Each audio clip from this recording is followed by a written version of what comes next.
Setting up products in Pricebooks and Salesforce is a very simple procedure. Really, it happens in two steps. First, we need to create a price book that we will be using. And price books can be set up for multiple currencies, they can be set up for discounted rates. Really, you can determine why you're creating different price books. And the second, of course, is to add the products in themselves. So I'm going to go into the Products tab here at the top, and this is going to be available for Professional and Enterprise Edition and above.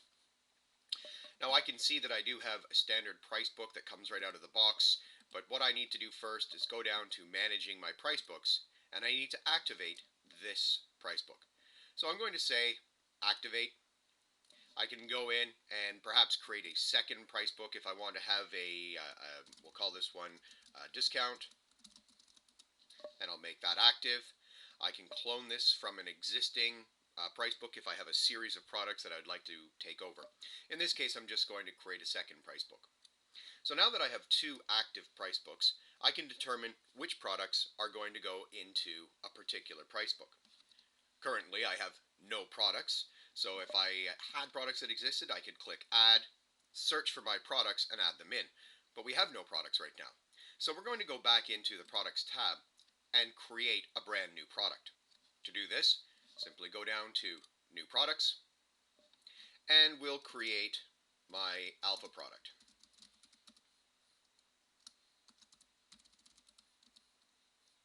Make this active, and before I can add this to any price book, I need to assign a price to it. So I'm going to save this product and add a price. We'll just give this a price of 1,000. And I can either save or go on and add a new product. Now bear in mind I'm doing this manually. You can mass import existing products by using the data loader. So now I can see I have my product. I can track perhaps the product family it belongs to. In this case I haven't set any up, so I might want to go back in, and we'll circle back to that at the end. I can see I have a standard price, and now I can simply add this to a price book. Now I do have two existing price books. Right now I'm going to add this into my discount and select that price book. Because this is a discounted price list, I'm actually going to put it in at $900 instead of $1,000, but you can use a standard price. And this way, I can have this product existing in two separate price books with different prices associated to it. The other thing to bear in mind is that each of these fields can very easily be customized, just like anything else in Salesforce. So if you want to track different pieces of information about this product, simply create those fields, and then of course they can be reported on, and they can be used to sort the product as you're using it. So how does this product now look? Well, if I go into an opportunity, and I'll just create a brand new opportunity here, call this my new op.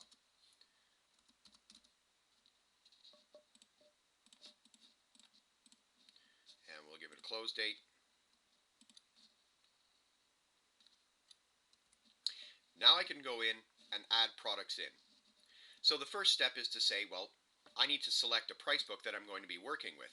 In this case, I can determine whether I want to use our discount or our standard. I'm going to use our discounted price book. And now when I go into my products, I can see that it's using the discounted price book. Bear in mind, any opportunity can only work from one price book, so you cannot have multiple price books on an opportunity.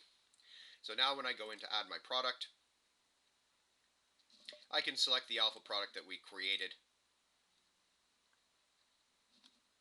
put in my quantity. I can change the price, or I can lock these fields down if I wish. And I've created a price book, I've created a product, and now I've added that to the opportunity. So now we can see that there's an amount associated. When I look at my products, I can see that we have set up a quantity, a sales price, and I can view this for any price book. If I want to go in and change the price book, I can do so. It'll wipe out these products and allow me to add from the new price book. From an administrator's perspective, there's a few things I can change. If I go into Setup, Customize,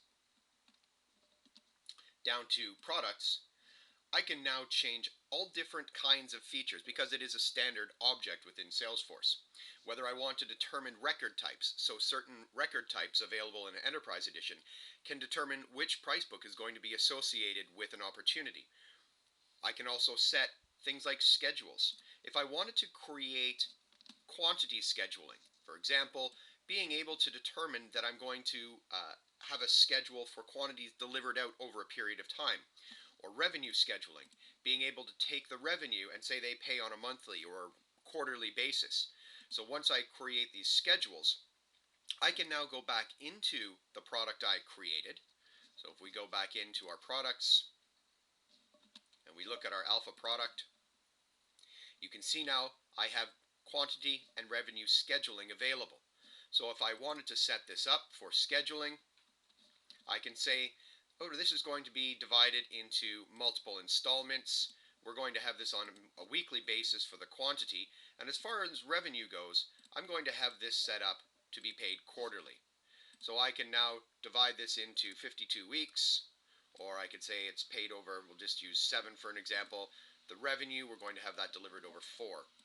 Once I've set up these quantity and revenue schedules, I'm going to be able to track the information about these particular products and how we are scheduling them out and how we're realizing revenue. So how does this look? Well, we go back into the opportunity we created. And now when I go into my products, I can establish a schedule. So I'm going to set up my schedule now to say we're going to do both quantity and revenue scheduling. I can determine whether it's quantity only or revenue only. When is it going to start? It'll start today.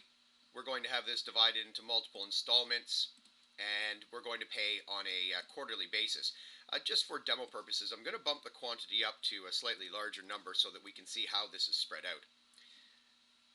Now, I'm going to determine how we're going to set this for revenue scheduling. I'm going to say that we're going to start getting paid today. We're going to be dividing this into multiple installments, and again, we're going to be paying on a quarterly basis.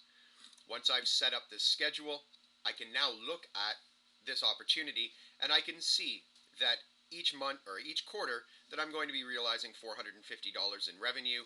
The quantity is going to be going out at 2 every quarter, the final delivery in the quarter. I can, of course, modify this myself, go in and change if they wanted to pay more at the beginning than at the end. So now I've established the schedule. Once I hit save, I can look at this opportunity, and now I have broken down the schedule for both quantity and revenue. When I look at my opportunity, I can identify how this is being set up simply by looking at the products, and I can bring in the schedule right into this list view. As I mentioned, there are other ways of setting this up. We can actually use the data loader to set up mass price books, add products to those price books with their price associated to them, or you can even use the Excel connector to add these in en masse. That's a simple walkthrough of how to create a price book, a product, add a product to an opportunity, and establish a schedule against that particular product.